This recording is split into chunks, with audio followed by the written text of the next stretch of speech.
J'ai eu une séance de coaching avec un collègue qui veut venir se spécialiser en Allemagne, qui a même déjà commencé ses cours de langue, était vraiment déjà avancé.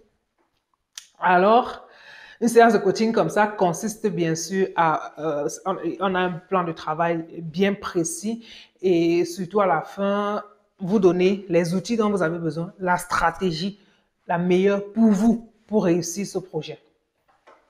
On se rend compte, en première étape, quand on vérifie est-ce que le diplôme R sera reconnu pour entrer en équivalence, chez ce collègue, non.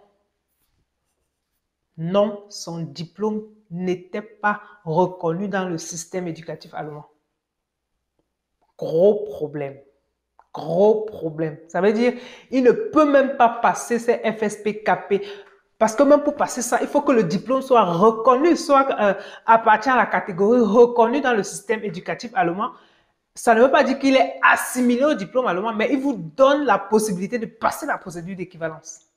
Qu'est-ce qu'on fait? Il a perdu du temps, il a perdu de l'argent. Pour rien.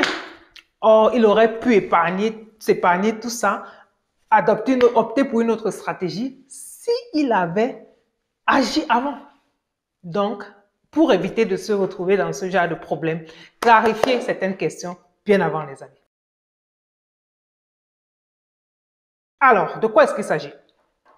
Vous savez, depuis l'entrée en vigueur de la loi sur la reconnaissance en 2012, parce qu'il faut dire qu'avant, ce n'était pas facile pour les médecins étrangers, ils n'avaient pas l'approbation comme ça au même niveau que les Allemands, ils avaient un permis d'exercer et puis l'aspect, tout ça, c'était compliqué.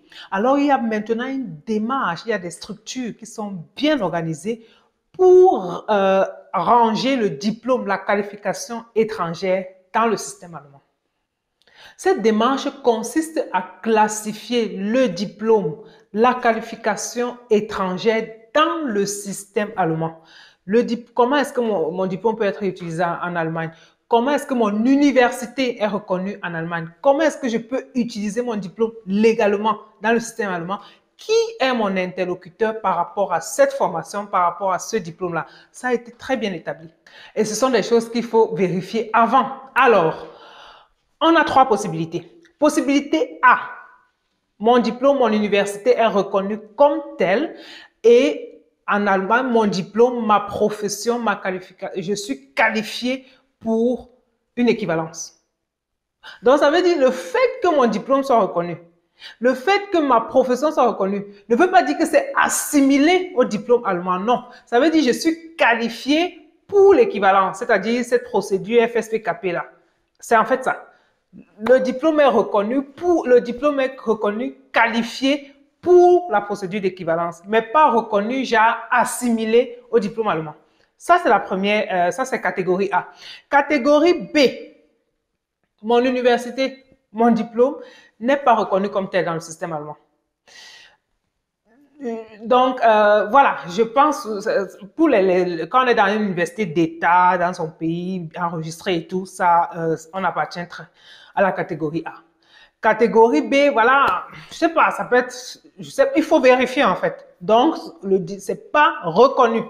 La dernière catégorie, c'est entre A et B. C'est pas vraiment reconnu, c'est reconnu, on est au milieu, mais on ne peut pas passer la procédure d'équivalence. Donc, en catégorie C, c'est vraiment impossible de classifier ce diplôme-là. La meilleure version, c'est d'avoir bien sûr la catégorie A, que mon diplôme soit reconnu dans le système éducatif allemand de telle sorte que je suis qualifié pour entrer dans la procédure d'équivalence. Donc, pour ne pas se retrouver dans une situation pareille, vérifiez ces choses bien avant. Et si vous voulez qu'on vous assiste avec cela, contactez le numéro qui s'affiche sur l'écran. On le fait avec plaisir. C'était Dr Letty. J'espère que cette vidéo t'a plu.